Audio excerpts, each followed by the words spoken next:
Bien, alors bonjour à toutes et à tous. Je vous donne trois petites explications avant de commencer le cours à proprement parler sur le fonctionnement.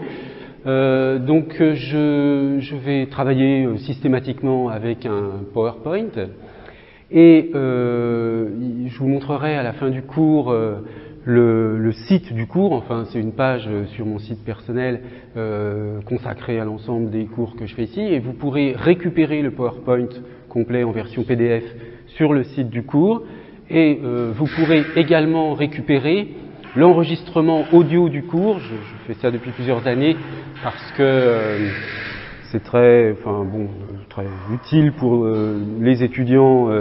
Non seulement si un jour vous n'êtes pas là, vous pouvez suivre le cours, c'est-à-dire l'enregistrement audio en consultant le PDF du PowerPoint. Donc, alors c'est pas un PowerPoint automatique qui parle, d'accord. Il y a deux fichiers différents, un fichier audio que vous ouvrez et puis vous écoutez le cours, et c'est vous-même qui faites avancer le PowerPoint manuellement en même temps. Donc, parce que si vous voulez de faire un PowerPoint synchronisé, ça me prendrait beaucoup trop de temps. Donc j'ai trouvé cette solution qui pour moi est techniquement simple à mettre en ligne et qui pour vous est tout de même utile. Et puis il y a beaucoup d'étudiants étrangers d'ailleurs que j'en profite pour saluer, qui suivent ce cours dans toutes sortes de pays du monde. Donc je continue de faire cela. Alors, j'arrêterai peut-être le cours un tout petit peu avant la fin, comme c'est la première séance, pour répondre à des questions personnelles particulières, enfin qui concerneraient votre cursus, votre assistance à ce cours. Bon, donc mademoiselle, tout à l'heure, vous êtes où qui, voilà, donc vous pourrez récupérer ce que vous n'entendez pas. Vous voyez, ça pose comme ça, ça ne pose pas de problème. J'arrêterai un tout petit peu, mettons 10 minutes, un quart d'heure avant la fin, et puis j'ai l'habitude normalement de faire une petite pause à la fin de la première heure, parce que j'ai déjà d'autres cours de 8 à 10, etc. Donc si je veux rester un peu vaillant devant vous, c'est bien de faire une petite pause de temps en temps. Alors, ce cours est intitulé « Signification et théorie linguistique ». Je vais tout de suite entrer dans le vif du sujet, mais vous allez le voir par une voie un peu large. Je précise d'emblée que je vais employer, tout au moins pendant un certain nombre de semaines, le terme de signification comme synonyme de sens. On pourra dire indifféremment pour l'instant, mais on verra, bien entendu, certains d'entre vous le savent déjà, qu'il y a une distinction linguistique que l'on peut faire, linguistique pragmatique, que l'on peut faire entre sens et signification, mais je me situe pour l'instant dans une perspective où sens et signification sont équivalents. Si l'on prend sens, bien entendu, si on élimine l'idée de la sensation des 5 sens, etc., ou du sens au sens de la direction, si on retient sens au sens de signification, on pourra donc, pour l'instant, parler indifféremment de sens ou de signification. Alors, la perspective par laquelle je vais entrer avec vous dans cette question est une perspective qui ne sera pas tout d'abord linguistique. Ce serait un petit peu trop facile de dire tout de suite, on s'intéresse uniquement au sens ou à la signification en linguistique, donc sens ou signification, je ne sais pas, des mots, des phrases, etc.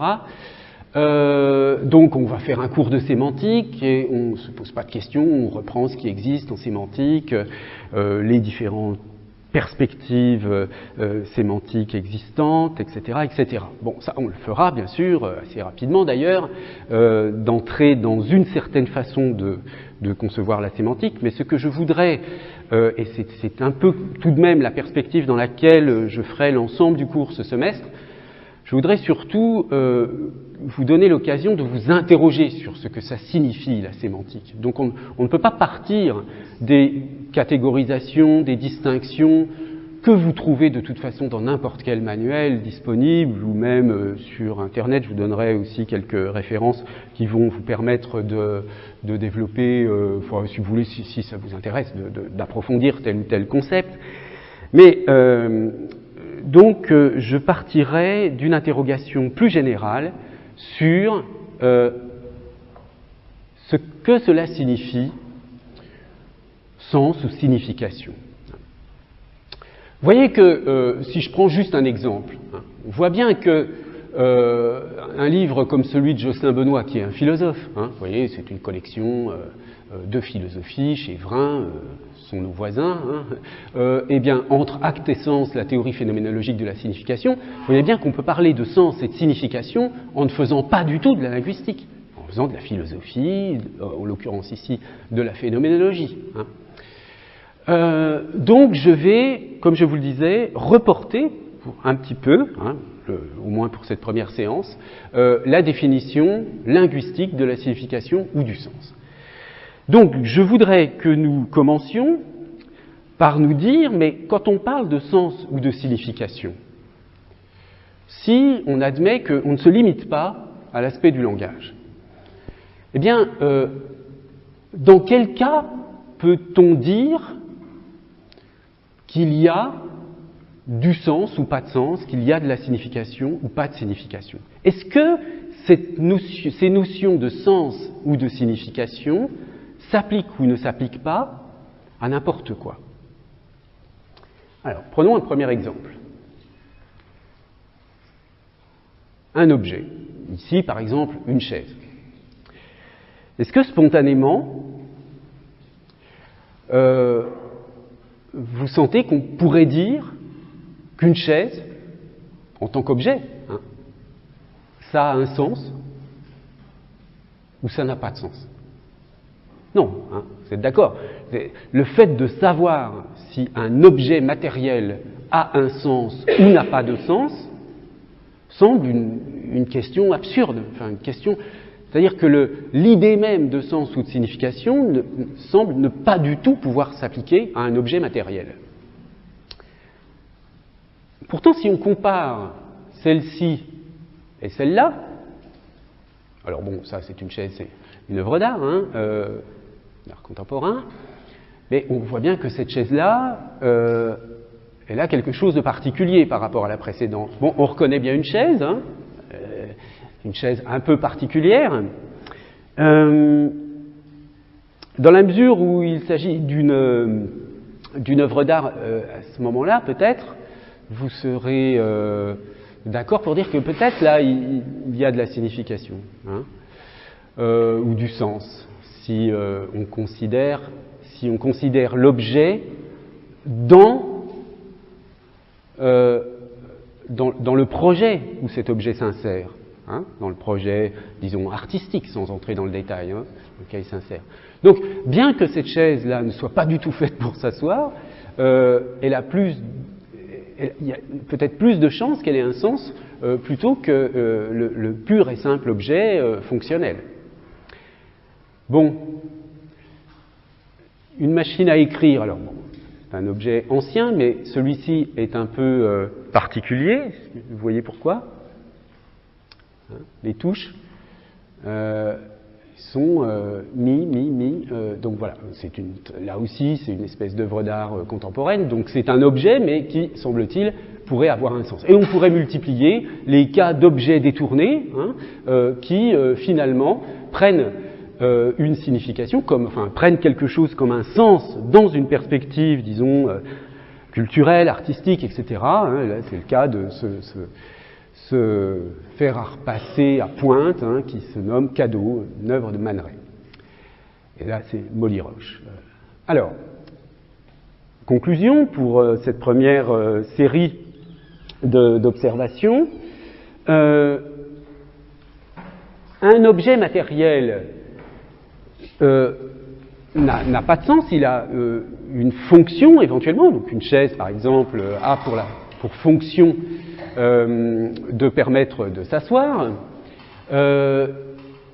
et lorsqu'il s'agit d'objets produits dans une perspective artistique et qui ne peuvent pas avoir cette fonction, ou de toute façon qui ne sont pas faits pour avoir cette fonction, donc ces objets, on appelle parfois des nonsense objects, c'est le fait d'en faire une œuvre qui a sens, c'est pas l'objet lui-même. Bon.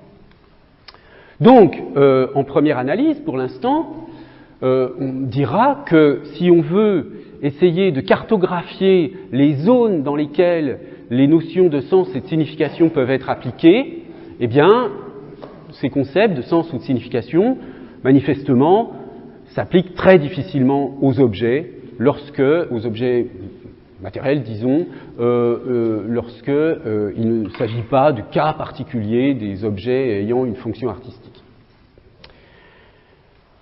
Alors, là, on rejoint un petit peu la même perspective, mais dans une direction légèrement différente. Hein. Vous voyez, à nouveau une chaise, mais alors là, elle est dans une photographie posée dans une certaine direction sur un chemin.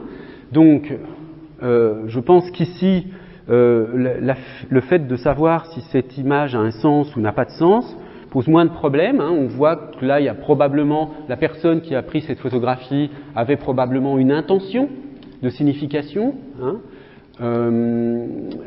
qui est indéterminée, disons. Hein. De toute façon, mon objectif n'est pas ici d'analyser les images pour elles-mêmes, mais simplement de vous faire observer que l'image d'une chaise dans un certain contexte peut, du coup, prendre de la signification. C'est encore plus évident dans le cas, mais comme je vous le disais, hein, de l'œuvre d'art, mais comme j'ai pris tout à l'heure l'exemple de l'objet chaise, vous voyez que l'objet chaise, placé dans des contextes qui sont des contextes à nouveau, mais alors là très, très traditionnels d'œuvres artistiques, là ils peuvent prendre un sens. Donc je complète un tout petit peu ce que j'ai dit tout à l'heure. Si un objet en lui-même n'a pas de sens, le fait de montrer ou de représenter un objet peut avoir un sens ou une signification. C'est-à-dire qu'il y a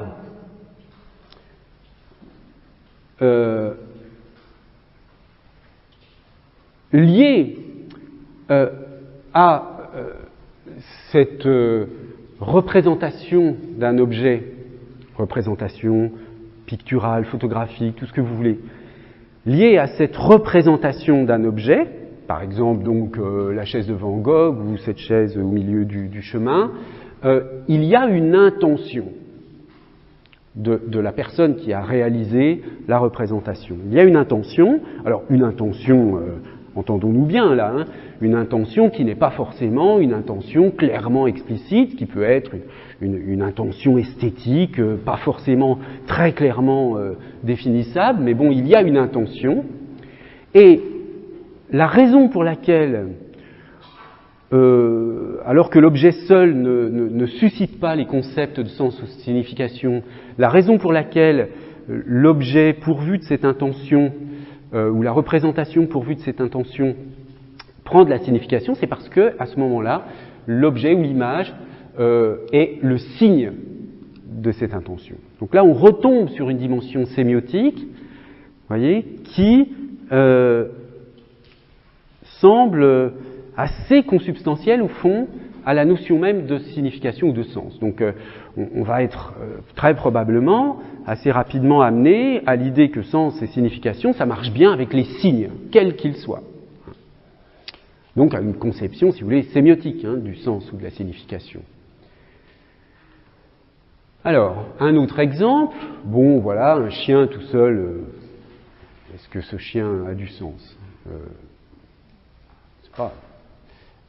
Là, en partant de l'idée que ça n'est pas une photographie, mais il faut vous projeter comme si vous étiez devant le chien réel. Hein. D'accord, ça n'a pas de sens. Un chien, ça n'a pas de sens. Bon, c'est un chien, c'est une vie, c'est tout ce que vous voulez, mais on ne va pas dire... vous n'allez pas vous interroger, quel est le sens de mon chien? C'est quand même très bizarre de poser ce genre de questions.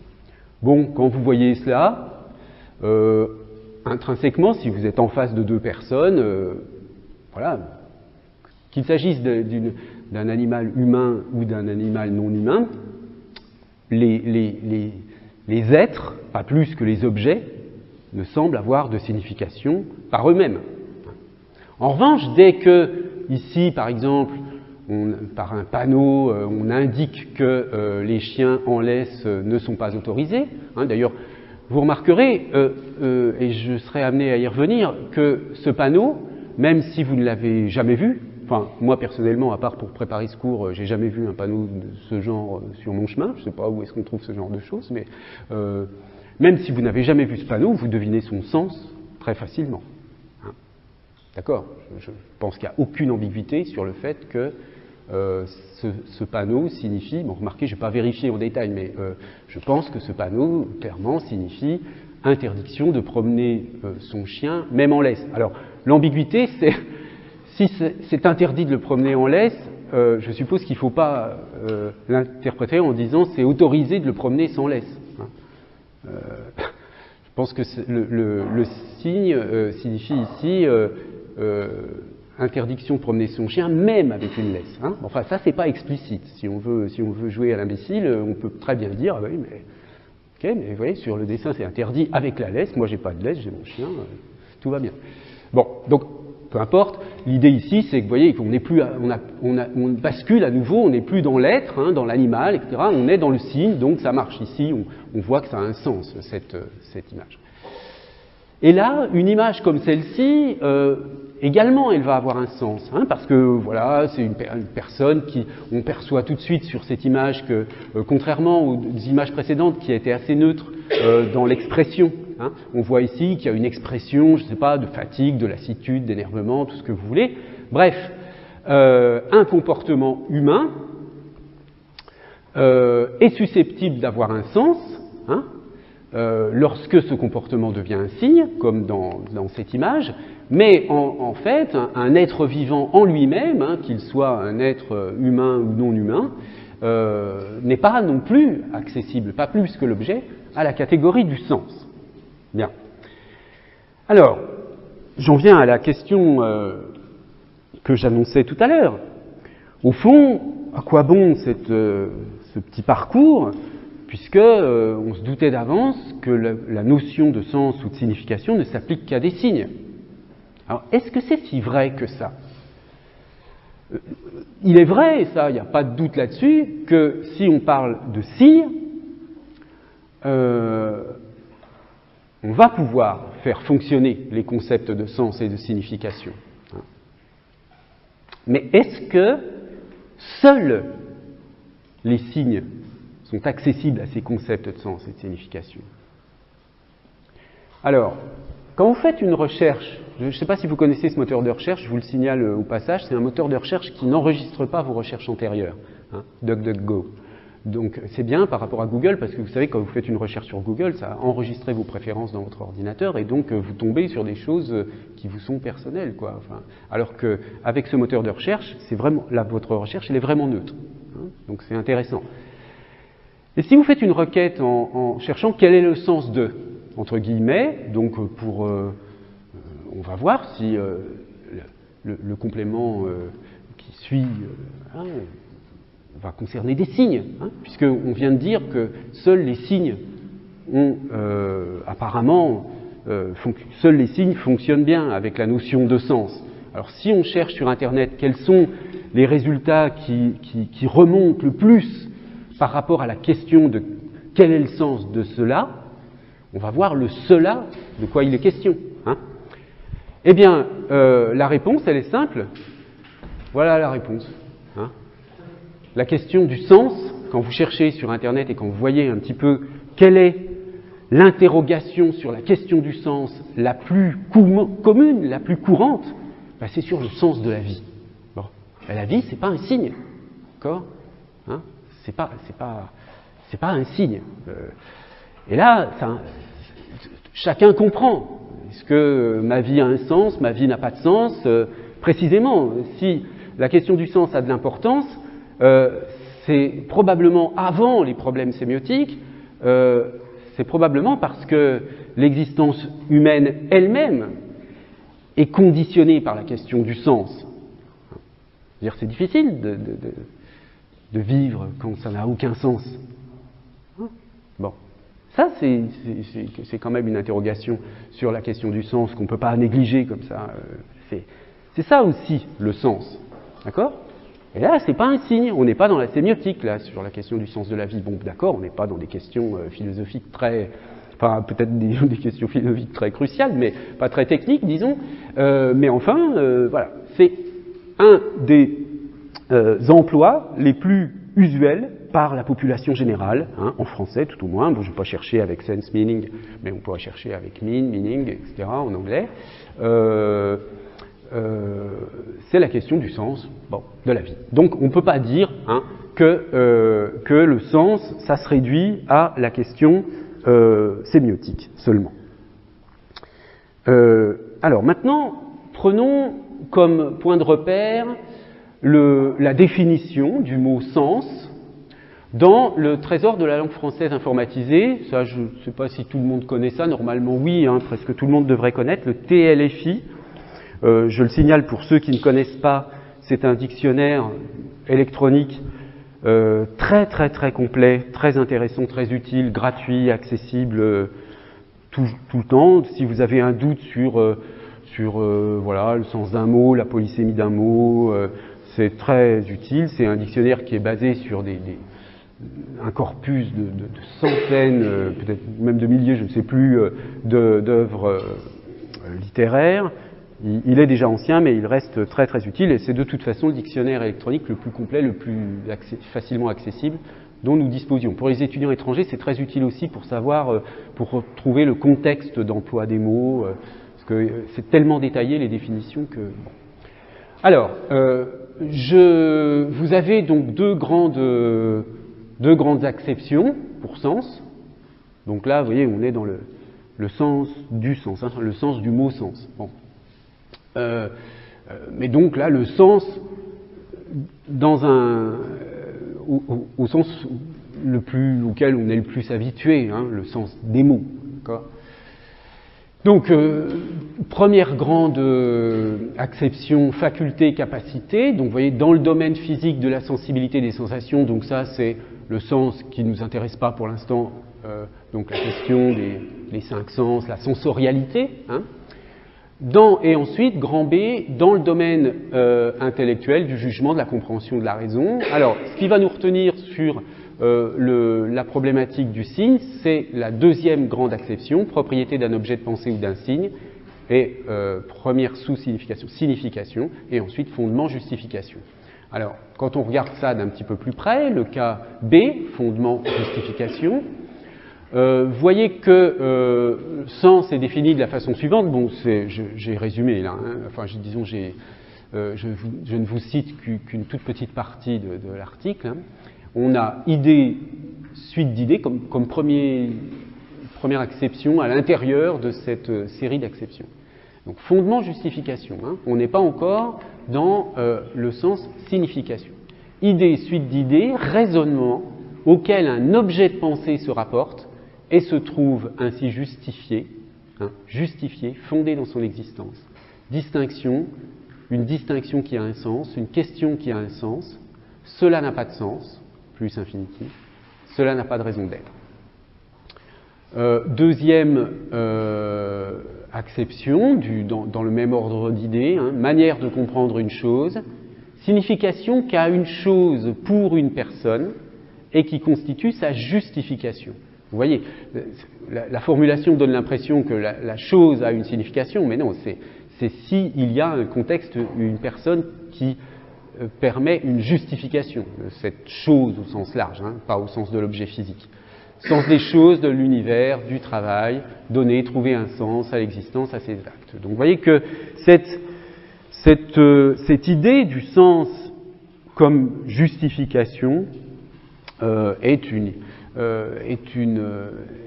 conception du sens qui est qu'on ne peut pas négliger. Et puis ensuite, vous avez donc la chose prévisible, hein, ce qui est le plus la chose à laquelle on pense le plus naturellement dans un cours de linguistique sur signification.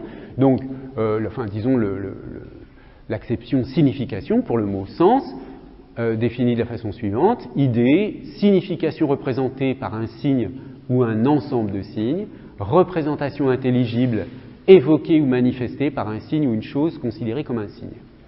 Alors, deux exemples, un de Baudelaire. On pourrait prendre dans un sens métaphorique le vulgaire proverbe « tout chemin mène à Rome », etc. donc dans un sens métaphorique, c'est une certaine sorte de sens. Et puis la mariée me regardait et je ne pouvais me tromper sur le sens de ce regard. C'était un regard de mépris. Donc vous voyez que là, c'est un signe en général qui peut être un regard, hein, mais il y a une acception spécifique pour la signification, qui est celle qui en général est retenue sans qu'on se pose plus de questions que cela dans un cours de sémantique, signification d'un élément signifiant d'une langue ou d'un langage. Alors, vous voyez que ce que je suis en train de faire là, c'est d'essayer de contextualiser ce sens-là, vers lequel on va être amené à un moment donné, forcément, hein, mais quand même, il faut un peu comprendre comment ça se... Enfin, comment cette conception particulière du sens qui concerne les langues est arrachée à un ensemble plus vaste, et peut-être non sans un certain caractère artificiel. Donc, si je fais le point sur ce qu'on vient de dire, avoir un sens ou une signification, hein, quand est-ce qu'on peut dire que quelque chose a un sens ou une signification? Donc ça s'applique à des comportements intentionnels, pas à des êtres ou à des objets, à des comportements intentionnels ou à leurs résultats. Donc on va pouvoir parler par exemple du sens d'un film, du sens d'un tableau, le sens d'un geste, d'une habitude. Donc là, avoir un sens ou pas un sens, un film qui a un sens. Alors attention, c'est le sens d'un film, c'est une chose de dire, bon, voilà, c'est ce que j'ai compris dans ce film. Et puis, cette opposition-là qui m'intéresse, c'est qu'est-ce que ça signifie un film qui n'a pas de sens, un film qui a un sens?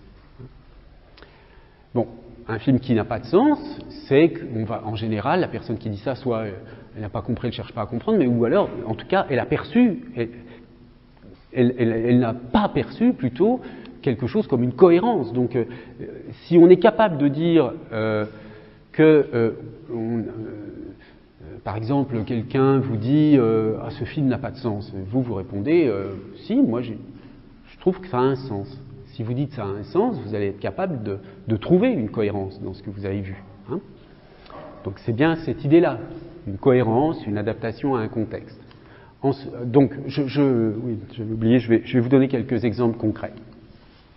Alors, ça c'est une petite requête que j'ai faite sur Google, ce film n'a aucun sens. Donc, dans quel cas les gens disent ce film n'a aucun sens? Alors, ce film est le parfait somnifère, j'ai essayé de le regarder 3 fois et 3 fois je me suis endormi. Ce film n'a aucun sens, on attend des rebondissements qui n'arrivent jamais. 5 étoiles pour l'effet soporifique par contre, à regarder en cas d'insomnie. Donc vous voyez que ici, on voit bien qu'on attend des rebondissements qui n'arrivent jamais.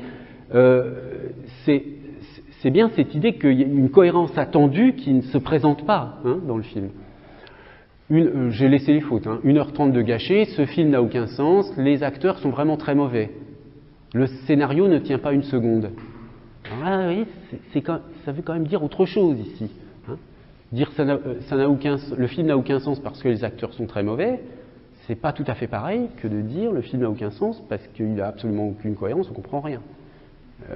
Là, il y a alors soit on considère que la personne ne sait pas utiliser le mot sens, et elle ne devrait pas dire ça, elle devrait simplement dire ce film est très mauvais.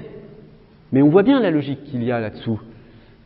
C'est que pour cette personne, ça n'a aucun sens de faire un film aussi mauvais. Et il se dit, mais comment se fait-il que des gens puissent faire des choses aussi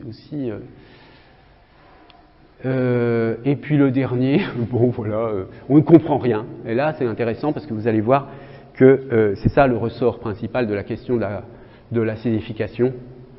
C'est lié vraiment à la question de la compréhension. Mais je vais revenir ça de manière approfondie.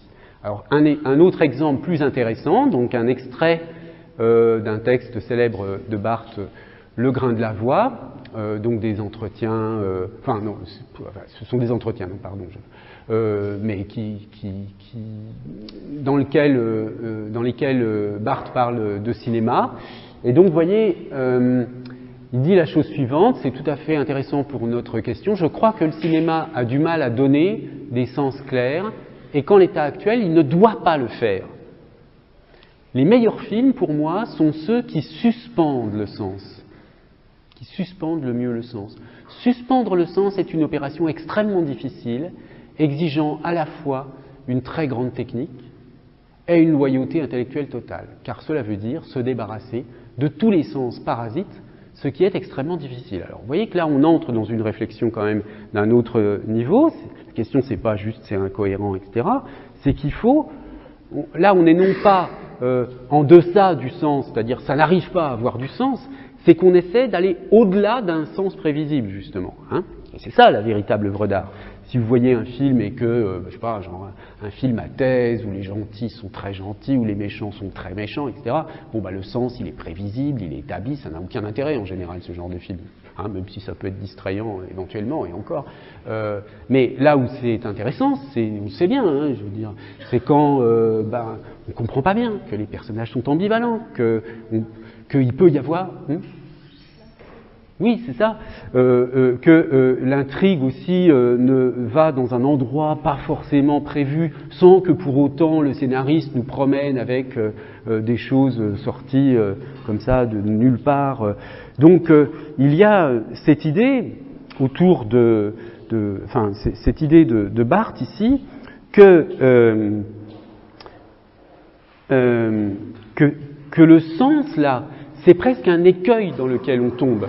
Hein, mais le sens pris dans son acception d'un sens prévisible.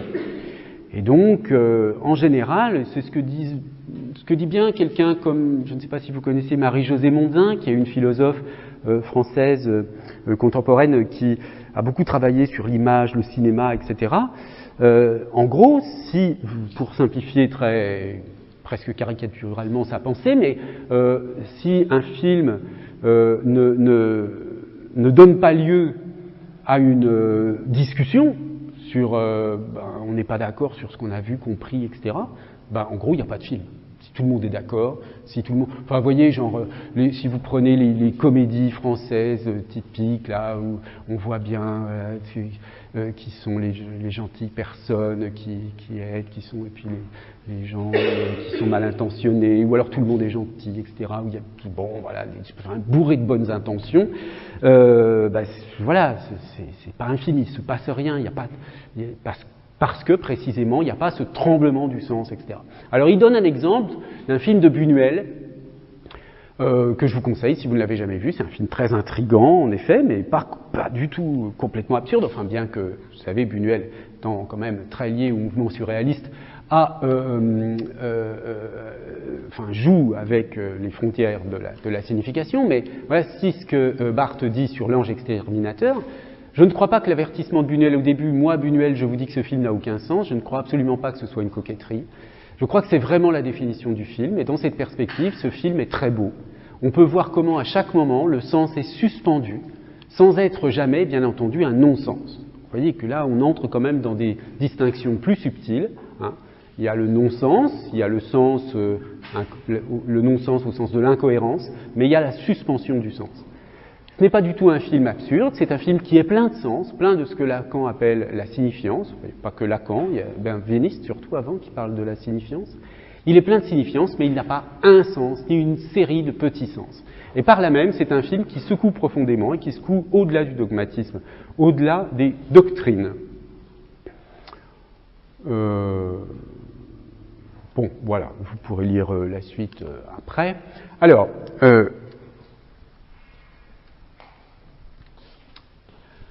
donc, premier cas de figure qu'on a vu, le sens comme cohérence, adaptation à un contexte. Deuxième cas, on l'a vu avec l'exemple, le sens de la vie, le sens du travail, c'est l'idée de justification ou de but. Hein, je n'entre pas dans le détail, mais c'est assez évident que la question du sens de la vie a à voir avec l'idée de est-ce que la vie a une finalité, est-ce que ça va quelque part, etc. Et puis ensuite, bien sûr, ça s'applique à des signes, hein, le sens d'un mot, ou d'une phrase, d'un texte, etc., mais aussi d'un sourire, d'un regard, tout ça. Et dans ce cas-là, le sens, il est conçu comme une idée, une représentation mentale. Hein, quand on parle du sens d'une phrase ou d'un texte, c'est bien ce que j'ai dans l'esprit lorsque je lis la phrase, ou ce que la personne à qui je parle, à qui j'ai dit quelque chose, ce qu'elle a dans l'esprit à partir de mes mots. Bon, donc ici, en première analyse tout au moins, le sens est vu comme quelque chose comme une représentation mentale. Alors, quand on regarde tout cela, hein, le sens comme cohérence, le sens comme justification, but, le sens comme représentation mentale, la question qui se pose, c'est quelle est l'unité du sens dans tout ça, ou de la signification? Est-ce que il n'y aurait pas un moyen d'unifier cette expérience du sens que l'on voit ici sous une forme très émiettée, mais qui en réalité, pour nous, spontanément, a quand même une unité.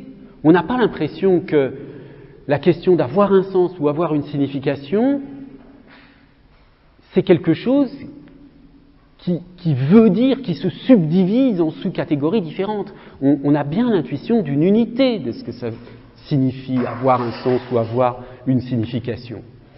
Alors la réponse que l'on peut donner, en tout cas que je vous propose à cette question, c'est de passer par la question de la compréhension. En fait, la question du sens est une question, disons, un peu trop directe d'une certaine façon. C'est un peu... parce qu'elle nous amène à des complications, à des... Bon. Et alors, il y a une façon, à mon avis, beaucoup plus efficace de s'interroger sur la question du sens ou de la signification, c'est de passer par la question de la compréhension.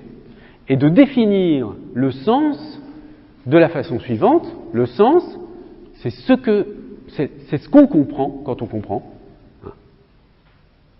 Et évidemment, c'est ce qu'on ne comprend pas quand on ne comprend pas. D'accord ? Donc, il y a du sens quand il y a quelque chose à comprendre.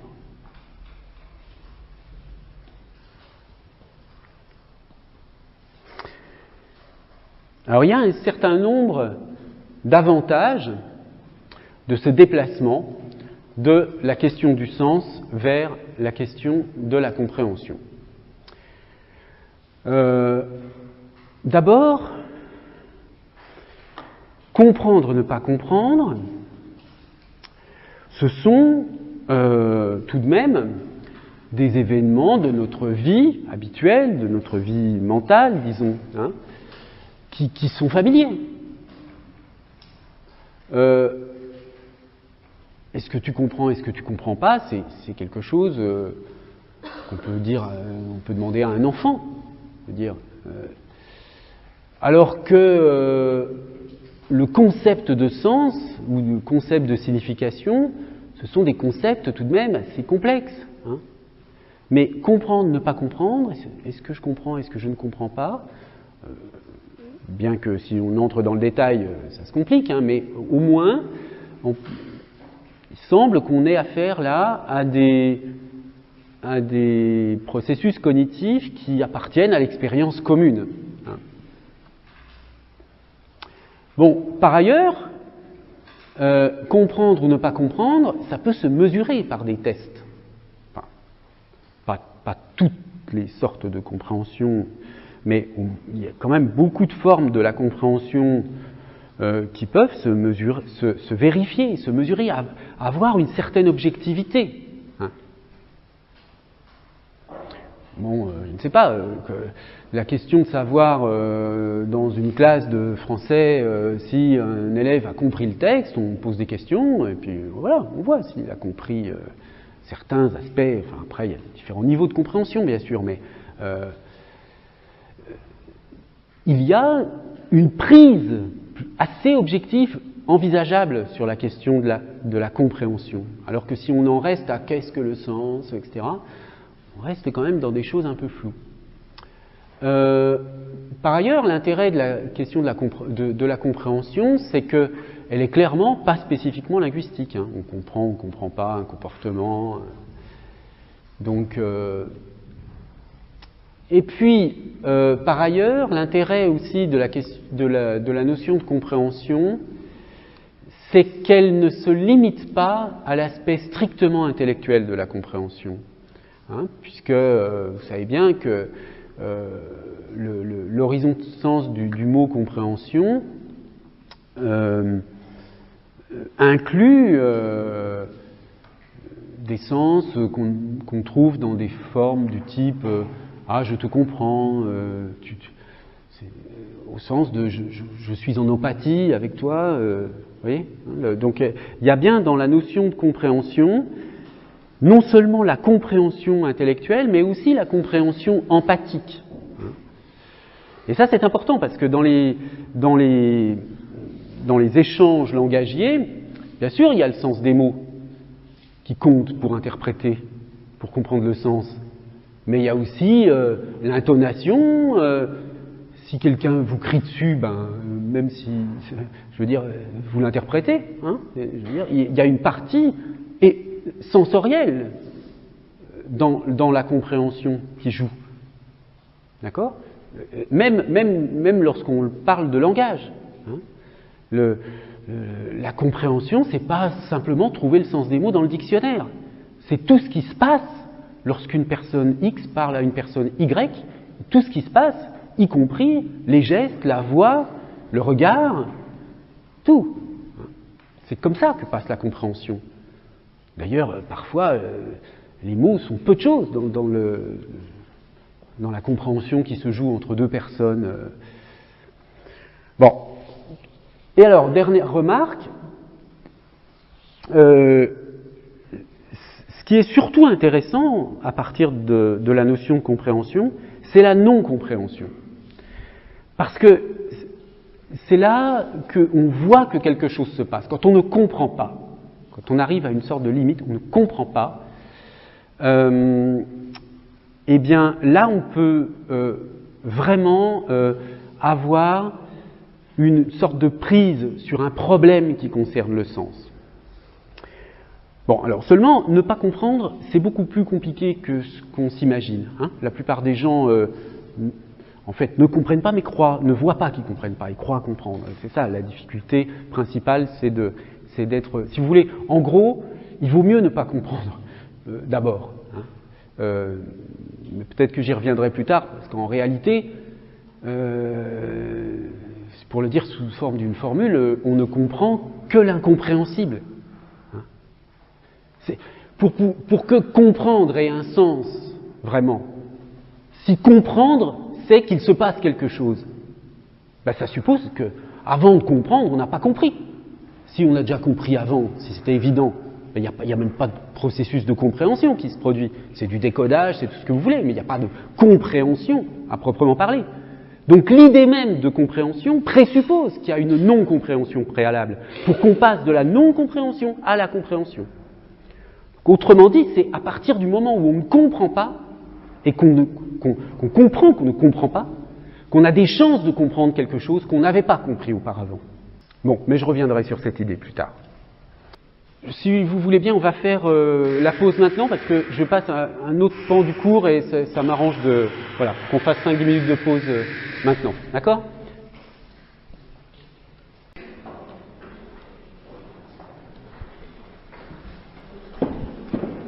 Bien, alors, je reprends sur cette question de comprendre, ne pas comprendre, et pour approfondir un peu cette distinction, cette idée, ce contraste, on va passer par une analogie qui est classique, hein, ça vient de Platon, comprendre c'est voir. Hein, l'idée que, d'ailleurs, en français, dans un certain nombre de langues, tu vois ce que je veux dire, au sens de tu comprends ce que je veux dire, est courant, mais disons que c'est une analogie très ancienne que comprendre c'est voir avec les yeux de l'esprit et voir c'est voir avec les yeux du corps. Bon, mais vous allez voir, là je prends vraiment voir au sens visuel, hein, tout simple, pour vous montrer que cette distinction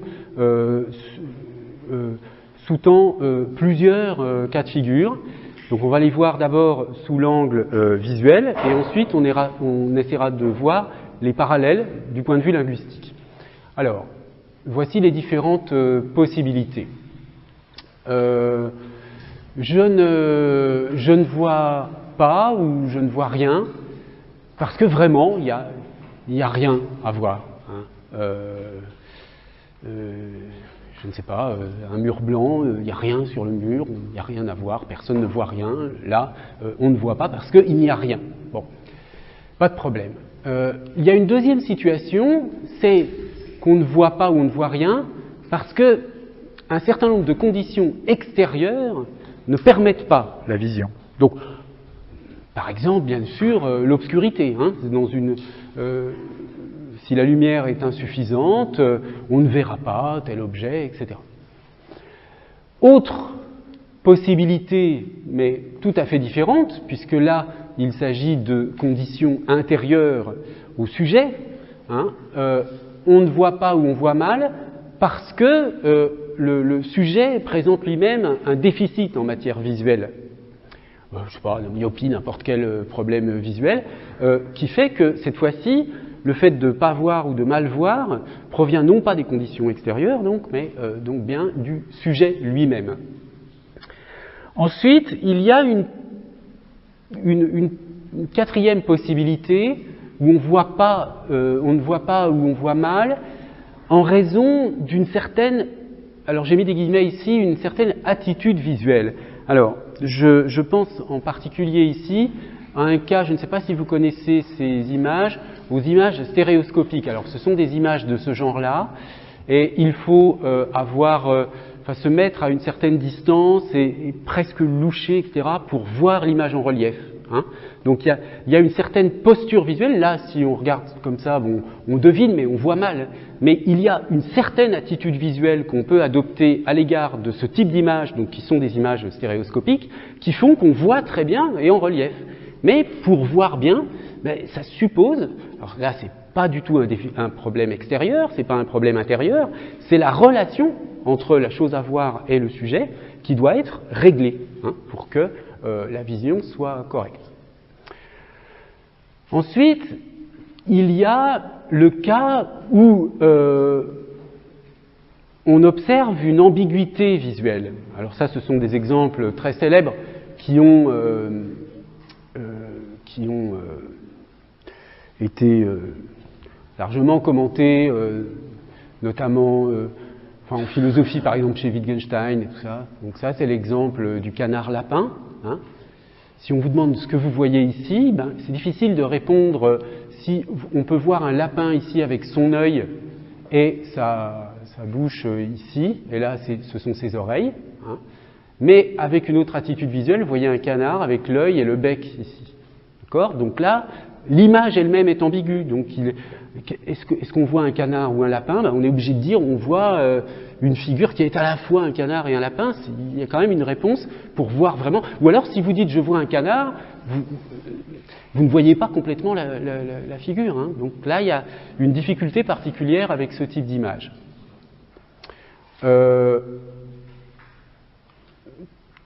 Autre possibilité, je ne vois pas parce que j'ai un déficit d'expérience ou de connaissance. Alors, exemple, vous promenez dans une forêt.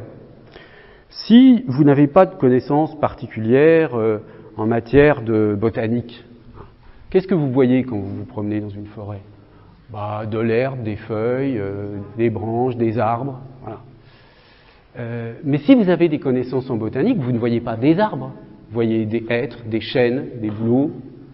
Et pour vous, c'est aussi différent que deux choses complètement différentes. Donc, en fait, ce qu'on voit dépend aussi de nos connaissances. Là, j'ai précisé l'exemple, mais imaginez des outils, par exemple. Je sais pas, dans un atelier, vous n'êtes pas du tout bricoleur, vous voyez plein d'outils. Vous voyez des pinces. Vous verrez plus tard, je vous montrerai un exemple de ce genre-là.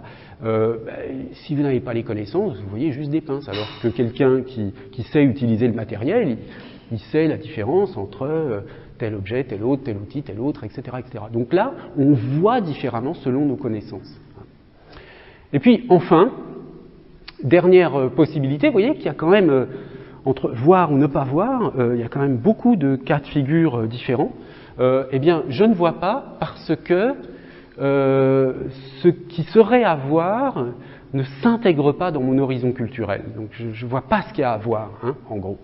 Alors, exemple typique, la réception des impressionnistes au XIXe siècle. Hein. Donc voilà, je vous montre par exemple ce tableau très célèbre de Monet, Impression Soleil Levant. Regardez cet extrait d'une revue un peu satirique, le Charivari, du 25 avril 1874, sur la réception des impressionnistes. Hein. Alors, ce fut une rude journée que celle où je me risquais à la première exposition du boulevard des Capucines en compagnie de M. Joseph Vincent, paysagiste, élève de Bertin, médaillé et décoré sous plusieurs gouvernements, donc la peinture officielle de l'époque, un peu pompier, etc. L'imprudent, donc ils sont en train de parler d'une exposition impressionniste. Hein. L'imprudent était venu là sans penser à mal. Il croyait voir de la peinture comme on en voit partout, bonne et mauvaise, plutôt mauvaise que bonne, mais non pas attentatoire aux bonnes mœurs artistiques. Je le conduisis devant le champ labouré de M. Pissarro. Alors c'est ça le tableau, hein, il s'intitule Gelée blanche, le champ labouré de Pissarro. Donc aussi un tableau assez typique de la période impressionniste. À la vue de ce paysage formidable, le bonhomme crut que les verres de ses lunettes s'étaient troublés. Il les essuya avec soin, puis les reposa sur son nez. « Par Michalon !» s'écria-t-il. « Qu'est-ce que c'est que ça ?» Vous voyez, une gelée blanche sur des sillons profondément creusés.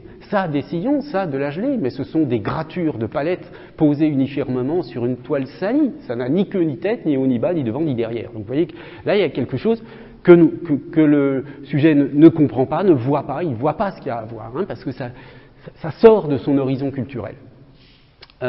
Peut-être, mais l'impression y est, ce n'est ni fait ni à faire, mais alors une autre image, un autre tableau, voici une vue de Melun de Monsieur Rouard. Alors c'est ça, Henri Rouard, la terrasse au bord de la Seine à Melun. Vous voyez quand même, pour nous aujourd'hui, vraiment rien, je veux dire, rien d'extraordinaire, hein, rien de particulièrement choquant. Bon. Alors, vous voyez la réaction ici du critique, enfin du peintre qui découvre les impressionnistes. Voici une vue de Melun de M. Rouard où il y a quelque chose dans les eaux, par exemple. L'ombre du premier plan est bien cocasse. Vous voyez, l'ombre du premier plan, c'est là. Et l'autre personne demande, c'est la vibration du ton qui vous étonne. Dites le torchonné du ton et je vous comprendrai mieux. Je jetai un coup d'œil sur l'élève de Bertin, son visage tournait au rouge sombre, une catastrophe me parut imminente et il était réservé à M. Monet de lui donner le dernier coup, donc Impression Soleil Levant, le tableau que je vous montrais tout à l'heure. Et dernière intervention, impression, j'en étais sûr. Je me disais aussi, puisque je suis impressionné, il doit y avoir de l'impression là-dedans, et quelle liberté, quelle aisance dans la facture.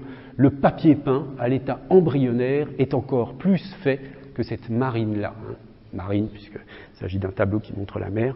Bon, donc, ouais, ça c'est un exemple vraiment d'école, hein, d'un moment historique dans l'histoire de l'art où une école picturale nouvelle se heurte à l'incompréhension du public, et même du public, disons, d'experts, puisque là, en l'occurrence, le personnage qui ne comprend pas ce qui se passe devant ses tableaux est lui-même un peintre, pour une raison qui est donc la raison comme je disais tout à l'heure, de l'absence d'horizon culturel dans lequel peut s'insérer la chose vue.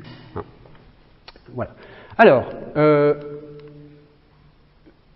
maintenant, on va reprendre ces exemples concernant la vision et essayer de trouver des parallèles linguistiques. Alors,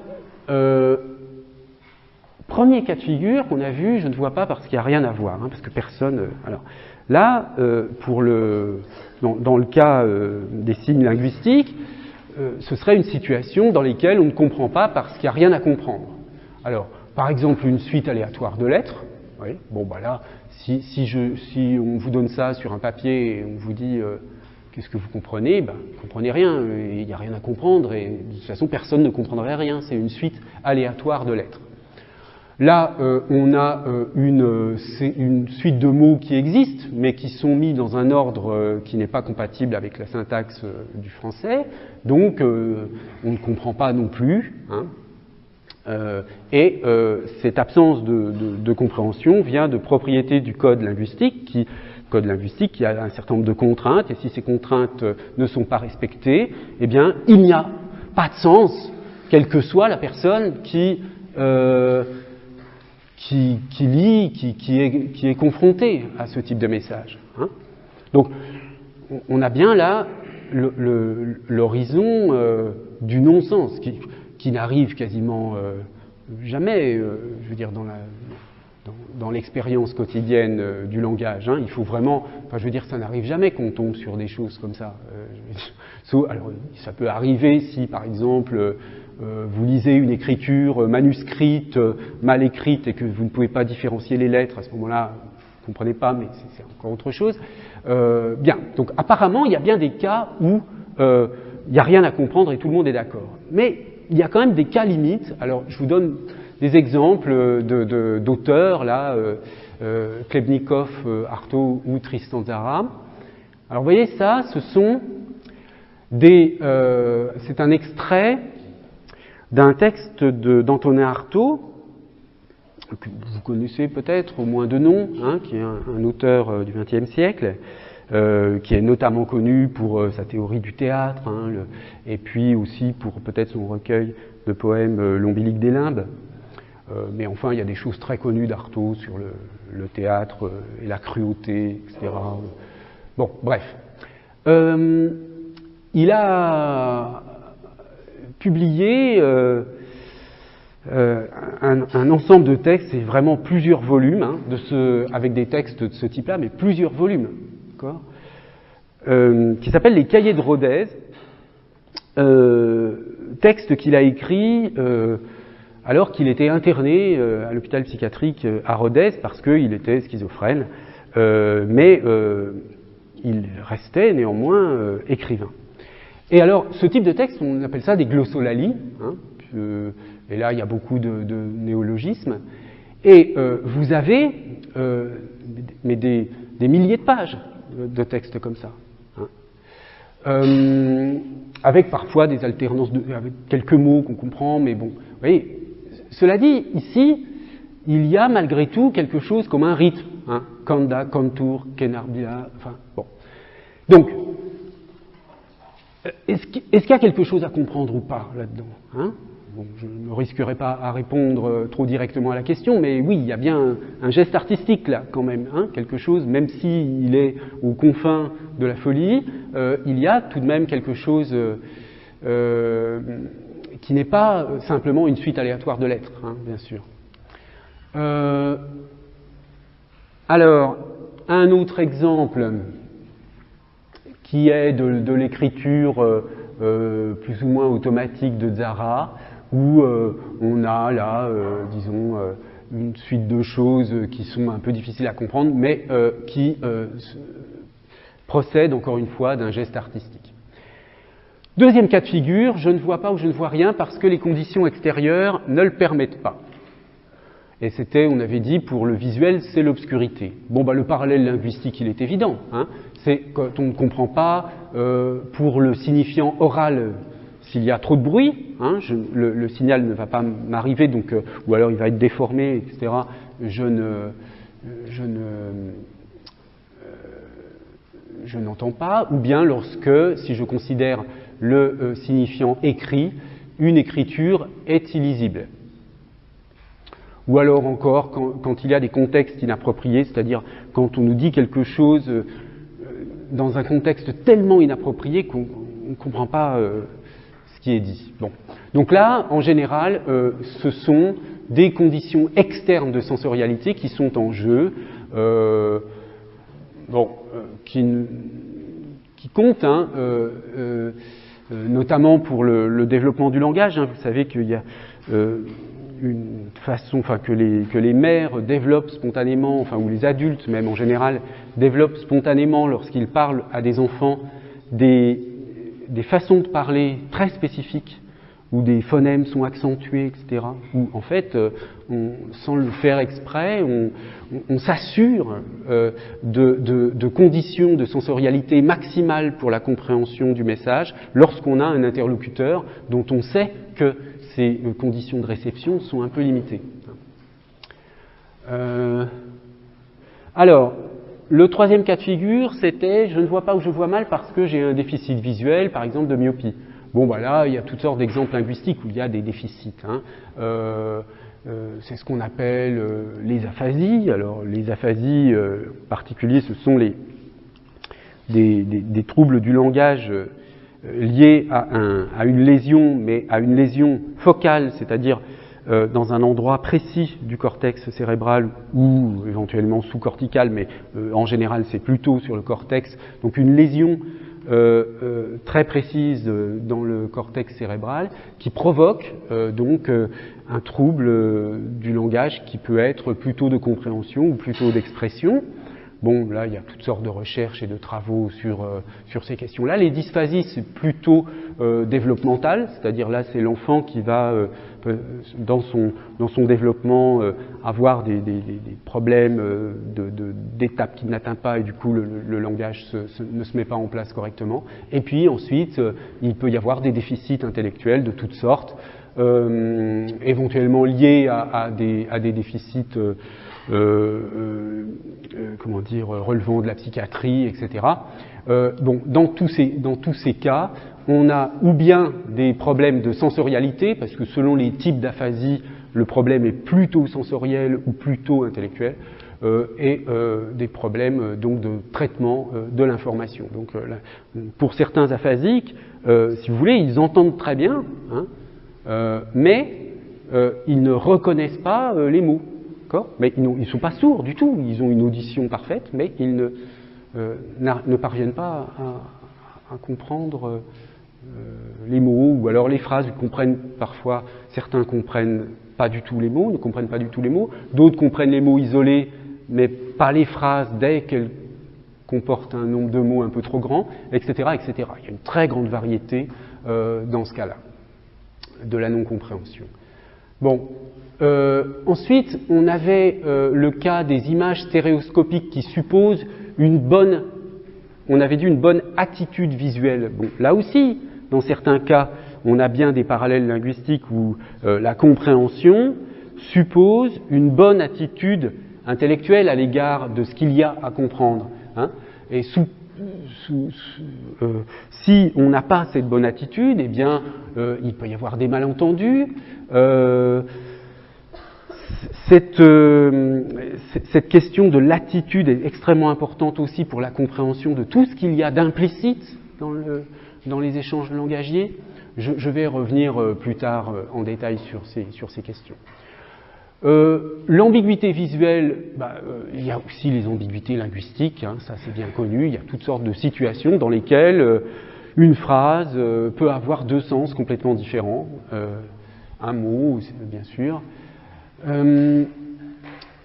Je ne vois pas parce que j'ai un déficit d'expérience et de connaissance. Alors là, évidemment qu'il y a aussi des exemples linguistiques, ça suppose, la compréhension de certaines phrases, de certains textes, etc., suppose des connaissances, à la fois des connaissances linguistiques, mais aussi parfois des connaissances du monde. En particulier la compréhension en langue étrangère, la situation de compréhension lorsqu'on est dans une situation d'apprentissage d'une langue étrangère pose des problèmes particuliers parce que, bien sûr, on a un déficit d'expérience dans la langue que nous apprenons. Et puis enfin, et ça c'est un cas sur lequel on reviendra en détail, je ne vois pas parce que ce que je vois ne s'intègre pas dans mon horizon culturel intellectuel. Il y a des situations dans lesquelles, pour un texte, vous comprenez tous les mots. La syntaxe est correcte, vous n'êtes pas myope, vous voyez bien, il y a de la lumière, mais vous ne comprenez toujours pas. Donc des textes philosophiques ou littéraires qui présentent des formes de suspension du sens, pour reprendre l'expression de Barthes, un peu particulière, et par conséquent, qui suscite pour la compréhension des parcours de sens qui ne sont pas les parcours habituels. Alors, là j'ai présenté ces différentes possibilités sur l'opposition entre comprendre et ne pas comprendre. On y reviendra au fur et à mesure, mais dans une progression qui va être la suivante. On va là adopter une perspective linguistique et s'intéresser progressivement, on verra comment se développe le cours, mais le projet, si vous voulez, ce serait de parler de ces problèmes-là, c'est-à-dire de la compréhension tout simplement d'abord des mots lexicaux.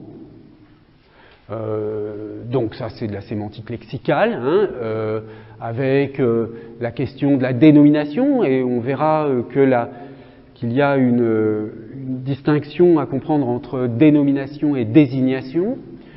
La question du mot, hein, où est-ce que ça s'arrête un mot? Est-ce que un timbre-poste c'est un mot ou deux mots? Donc il y a tout le problème de ce qu'on appelle les unités polylexicales, hein, donc la distinction, pour comprendre ce que c'est qu'un mot, il faut introduire la distinction entre unité monolexicale et unité polylexicale. Il y a toute la question de la catégorisation, et ça c'est un point sur lequel j'insisterai un petit peu parce que c'est très important pour savoir ce que signifie comprendre un mot, c'est être capable d'avoir une idée de la catégorie à laquelle il renvoie, et cela présuppose donc des aptitudes de catégorisation. On verra aussi la distinction entre mots et concepts, bien sûr très classiquement les constituants du mot, donc on fera là un peu de sémantique lexicale au sens traditionnel du terme, c'est-à-dire on verra les procédés de formation, dérivation, composition, avec les questions de préfixes, de suffixes, etc. Les relations de sens entre les mots, donc les questions d'homonymie, de polysémie, etc. Et puis peut-être un petit mot sur les morphèmes et submorphèmes, mais ça, je ne suis pas sûr d'avoir le temps d'en parler. Alors, on passera pas mal de temps sur la sémantique lexicale parce que ça permet de mettre en place un certain nombre de choses. Un autre problème est celui des mots grammaticaux, donc ça c'est ce qu'on appelle la sémantique grammaticale. Donc le sens ici, on verra, est d'une autre nature, il est plutôt, on dit parfois qu'il est instructionnel, hein, il donne des instructions mais il ne décrit pas des catégories. Et là s'insèrent des questions comme celle de la référence ou de l'anaphore. Ensuite il y a la question du sens de comprendre ou ne pas comprendre des phrases, hein, avec différents types d'approches. Les discours, si on fait une distinction entre texte et discours, bon, qui est sujette à caution aussi, qui est différente selon les auteurs, mais disons que si on prend discours dans un sens très général qui intègre le discours oral et le discours écrit, et qui est simplement l'idée qu'on a des agencements de phrases qui forment des tout, hein, donc ce serait ça le discours dans ce sens-là. Il se distingue du texte à proprement parler, qui là a une spécificité comme objet linguistique, c'est-à-dire que là on a des unités textuelles qui sont à l'écrit, etc., etc. Alors, en fait, il y a deux perspectives possibles, hein, pour comprendre, pour savoir comment se produit la compréhension ou la non-compréhension. Soit on part des phrases, on comprend l'ensemble, et on descend vers la compréhension des mots. Donc ça, c'est la phase descendante. Soit on part des mots et on va vers la phrase. Hein. On part de la compréhension des mots pour arriver avec la combinatoire de la compréhension des mots à une compréhension de la phrase. Ça, c'est la perspective ascendante. Alors, une question à ce niveau-là, à ce stade, si vous voulez, de la réflexion, une question se pose. On a vu que donc on a déplacé la question du sens vers la question de la compréhension, et que donc l'opposition entre avoir un sens et ne pas avoir un sens était équivalente à la question est-ce que c'est compréhensible ou est-ce que ça n'est pas compréhensible, hein, est-ce qu'on peut comprendre ou est-ce qu'on ne peut pas comprendre. Notez bien que je dis bien est-ce qu'on peut comprendre ou ne pas comprendre, hein, c'est pas est-ce qu'on comprend ou ne comprend pas. Les deux questions peuvent être un petit peu différentes. Évidemment, ici, si j'introduis cette notion de pouvoir comprendre, ne pas pouvoir comprendre, il faut un peu éclaircir cette idée de ne pas pouvoir être compris. Qu'est-ce que ça signifie exactement que quelque chose ne peut pas être compris? Il y a plusieurs possibilités, là. Hein. Ne peut pas être compris.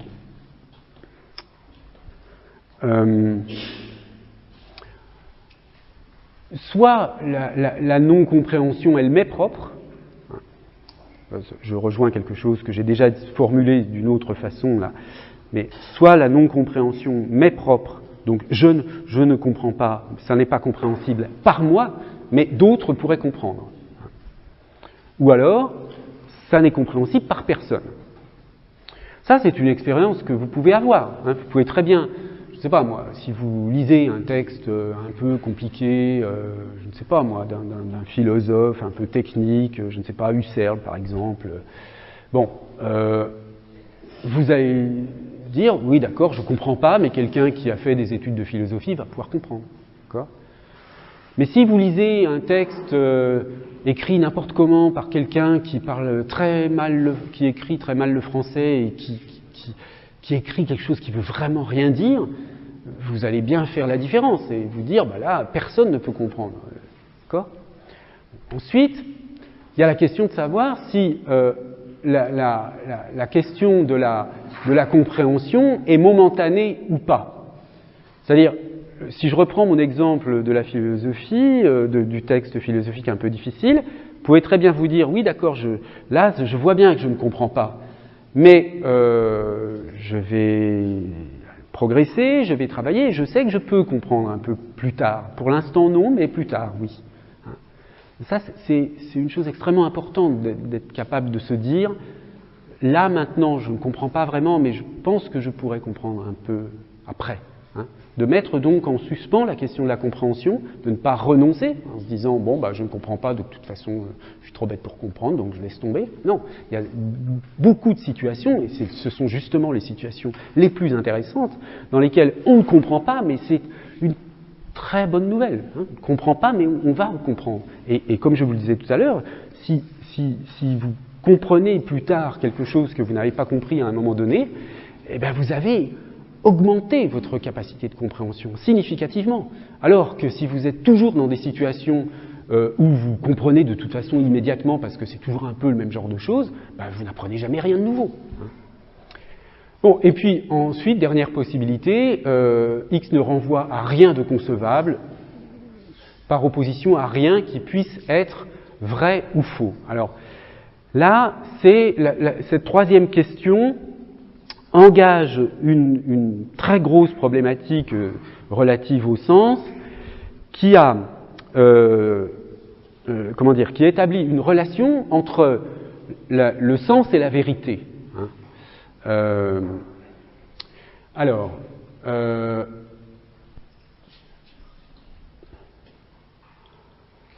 Je prends là quelques exemples.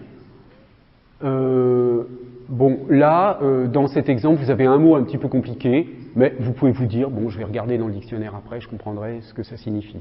Je reprendrai plus tard je l'illustre cet exemple, hein, la splendeur smaragdine des poèmes de Pierre Louis. Bon, je ne sais pas si parmi vous quelqu'un sait ce que signifie smaragdine.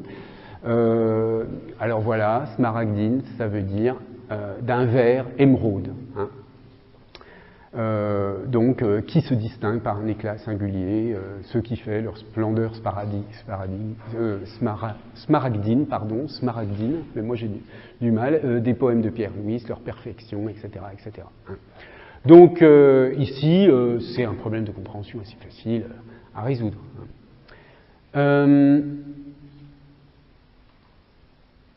Ce deuxième exemple, chancelant, les bras tâtonnants, il rentra la figure en plainte d'une ferme où il comptait bien l'enlever, mais il avait refusé aux plus puissantes armées qu'il pourrait gagner en prudence. est-ce que ce deuxième exemple est, à votre avis, comparable au premier? Dans ce premier exemple, vous pouvez vous dire, vous comprenez tout, mais il y a un adjectif là, un peu bizarre. Bon, alors, de toute façon, aujourd'hui, il suffit de taper sur Google et vous trouvez tout de suite. Hein. Bon. Ici, comment vous allez faire pour comprendre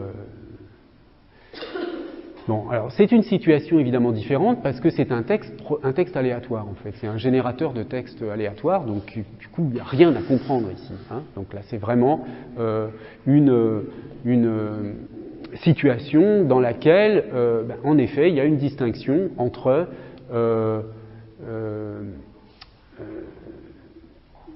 entre la situation où je ne comprends pas mais d'autres pourraient comprendre et une situation où personne ne peut rien comprendre. Alors bon, bien sûr, il y a des situations où il peut y avoir des hésitations, mais je passe pour l'instant, de toute façon, on y reviendra plus tard. Alors, le deuxième cas de figure, c'est le cas de la situation où on ne comprend pas à tel ou tel moment, mais on sera en mesure de comprendre ultérieurement, versus on ne sera jamais en mesure de comprendre. Bon. Alors, si vous prenez ce texte-là, qui est un texte technique de neurochirurgie, nous rapportons le cas de 3 patients lésés par ostéotomie transpédiculaire pour une syphose post-vertébroplastie, etc., etc. Bon, bah voilà, si vous n'êtes pas médecin, vous ne comprenez pas ce texte. Hein. Mais vous savez que vous ne serez... Là, vous avez le choix, c'est-à-dire... Soit vous êtes au lycée, vous lisez ça, vous ne comprenez pas, mais vous savez que vous voulez faire des études de médecine après, donc vous saurez qu'un jour vous comprendrez ça. Soit, comme vous, je suppose, vous faites des études de lettres et il y a de fortes chances que vous ne compreniez jamais ce que ça signifie, ça, ou alors en vous faisant expliquer par un médecin. Mais l'idée ici, c'est que de toute façon, la compréhension totale n'existe pas, je veux dire. On ne peut pas, je suis désolé de vous dire de telles banalités, mais il y a une limitation humaine nécessaire des capacités de compréhension. Et c'est nous qui choisissons de comprendre ou de ne pas comprendre. C'est-à-dire que, bon, vous faites des études plutôt littéraires, disons, vous avez choisi d'orienter votre esprit, vos capacités de compréhension dans une certaine direction. Bon, vous ne comprendrez peut-être rien à des détails de la biochimie ou je ne sais quoi, mais c'est un choix. Hein. Vous avez choisi d'orienter votre compréhension dans telle direction plutôt que telle autre. Et il n'y a absolument personne qui comprend tout, hein, évidemment. Donc, ça n'est pas tellement un problème, mais ce qui est important, c'est de connaître soi-même ses propres limites de compréhension et de savoir si on les assume. C'est-à-dire, je ne comprends pas ça, d'accord, mais c'est normal, parce que ce n'est pas ce que je veux faire. Mais en revanche, je ne comprends pas ça, c'est ce que je veux faire, je sais pas, dans le cadre de vos études, si vous lisez des textes que vous ne comprenez pas, mais qui s'insèrent vraiment dans le cadre de vos études, en principe, vous devriez vous dire, oui, je ne comprends pas là, mais je vais comprendre plus tard, ou je veux faire en sorte de comprendre plus tard. Et vous ne devriez pas être dans une situation où vous vous diriez, comme dans le premier cas de figure, je ne comprendrai jamais. D'accord ? Donc ça, c'est quand même une distinction importante et dont il faut être vraiment conscient. Et puis ensuite, la chose qui ne renvoie à rien de concevable versus rien qui puisse être vrai ou faux, alors ça engage, je vous le disais, la relation entre signification et vérité, et donc ce qu'on appelle les théories référentielles de la signification. Alors, j'y reviendrai peut-être un peu, mais là, ça va être un petit peu long à expliquer. Donc, écoutez, si vous êtes d'accord, je vais arrêter le cours ici. Je vais prendre les questions avant qu'on se sépare. Si vous avez des questions sur ce qu'on vient de faire et qui peuvent intéresser tout le monde, je vais y répondre. Et puis ensuite, je resterai pour les problèmes particuliers, individuels, pour répondre donc là plus personnellement aux gens qui ont des questions. Oui, je ne vous ai pas parlé de l'évaluation, je vous en dis un petit mot. Donc vous avez un TD qui va avec ce cours. Je ne sais pas s'il a commencé le TD. Non, pas encore. Il y a plusieurs groupes, je suppose. C'est aujourd'hui le premier TD. D'accord. Rappelez-moi qui le fait, le TD? C'est un monsieur, je crois, je me souviens plus de son nom, mais... Bon, enfin, peu importe, on en reparlera. Donc, normalement, si vous voulez, le TD est en relation, quand même, parle de questions qui ont à voir avec la signification et la théorie linguistique, mais il est autonome par rapport au cours. Hein. Le TD n'est pas une application directe des notions du cours. Il a une certaine autonomie. L'enseignant de TD va travailler avec vous un certain nombre de choses. Peut-être qu'il va plus mettre l'accent sur telle ou telle notion sur laquelle je serai passé un peu rapidement, mais il a un peu son autonomie et le cours magistral a son autonomie. Et donc, vous aurez du contrôle continu dans le cadre des travaux dirigés. Et puis, à la fin du semestre, il y a un examen écrit, enfin, tout au moins pour les étudiants standards. Après, il y a des cas particuliers pour les étudiants Erasmus, etc. Bon, bref. Mais dans le cas standard, vous avez un examen écrit avec des questions. Et en général, il y a deux possibilités. Soit il y a une série de questions qui correspondent plutôt au CM, une série de questions qui correspondent plutôt au TD.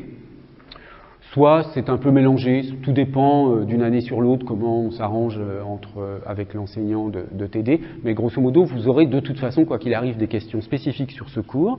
Alors, les questions sur ce cours seront des questions de deux sortes. Il y aura des questions de cours à proprement parler, c'est-à-dire réexpliquer des notions. Alors, évidemment, là, pour l'instant, on a fait un cours d'introduction avec des notions extrêmement générales qui ne se prêtent pas, enfin je veux dire, dans ce que je vous ai dit, là, il n'y a rien qui se prête directement à un sujet d'examen. Hein. C'est, pour l'instant, j'essaie voilà, d'introduire un peu la question qui va nous intéresser. Mais peu à peu, on va voir des notions techniques, des concepts, etc. Et ce que je vous demanderai, donc, c'est de les restituer, de les expliquer, ou de les commenter à partir d'un extrait de texte. En termes de bibliographie, je vous indique au fur et à mesure du cours des choses à lire. Je vous donne en général les liens. Hein. Je vous donne en général que des choses qui sont facilement accessibles sur Internet. Et donc, vous verrez au fur et à mesure du cours, je donne des liens pour des textes que je vous invite à lire. Mais là, en revanche, il faut vraiment les avoir lus pour l'examen, parce que là, si je pose une question qui a un rapport, j'attends que vous manifestiez votre connaissance du texte à lire. Et puis, vers la fin du semestre, on verra des choses en sémantique lexicale, des analyses morphologiques de mots, où là, ce sera une question plutôt du type exercice, hein, pas question de cours, mais exercice. Donc, analyser les morphèmes d'un mot qui comporte des dérivations, de la composition, des choses comme ça. Hein. Donc, mais en général, il y a juste une question sur ce problème-là. Sinon, ce sont plutôt, je donne plutôt des questions de cours, donc à réexpliquer, et qui ne suscitent aucune lecture particulière. Au-delà, si vous voulez, à minima, hein, si vous connaissez le cours plus les lectures que je donne au fur et à mesure, qui ne sont pas des livres, hein, qui sont juste un texte, un article, voilà. À minima, vous pouvez très bien vous en sortir avec ça. Évidemment, si la chose vous intéresse et si vous lisez en parallèle des textes qui correspondent à des références bibliographiques que je vous indique, mais je précise toujours, hein, ça c'est facultatif, ça il faut vraiment l'avoir lu, vous verrez, je précise à chaque fois très, très clairement. Si vous lisez des lectures qui sont facultatives et que je m'en rends compte au moment de l'examen, ben évidemment, c'est très favorable pour vous, mais vous n'êtes pas absolument obligé de le faire. Pas de questions là sur le cours d'aujourd'hui? Eh bien écoutez, je vous remercie de votre attention. Hein, je vous dis à la semaine prochaine, et puis donc je reste pour les questions. Ah, pardon, je suis allé un peu vite. En fait, c'est au tout début quand vous dites par exemple que chaise n'a pas de sens. Ouais. En fait, je ne sais pas si d'accord que ça, on pourrait dire très bien que chaise a un sens dans le sens où ouais. On associe justement l'intuition de la chaise justement au concept de chaise qui lui a une signification. Le concept de chaise a une signification? En disant que c'est une chaise, on l'associe au concept de chaise qui lui-même a une signification. Oui, alors là, à ce moment-là, ce que vous voulez dire, si je vous comprends bien, c'est que le fait d'utiliser le mot chaise, ah oui, mais là, à ce moment-là, vous parlez du mot. Vous ne parlez plus de la chaise elle-même. Mais oui, mais dans ce cas-là, Oui. on ne pourrait plus dire que c'est une photo de chaise. On ne pourrait rien dire dessus, on pourrait juste dire que c'est ça. Non, mais la question, c'est pas qu'on puisse dire ou pas dire, c'est dire si l'objet a un sens ou pas.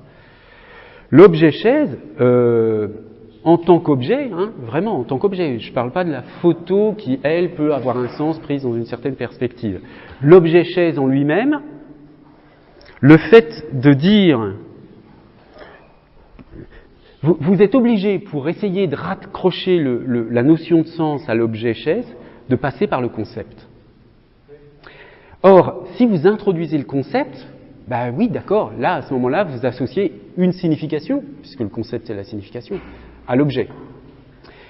En réalité, je pense que l'intuition qui est juste, hein, que vous exprimez là, c'est que le simple fait de comprendre, de comprendre qu'il s'agit d'une chaise, de l'identifier en tant que chaise, c'est-à-dire de la catégoriser en fait comme chaise, c'est de la signification. Oui, je suis tout à fait d'accord.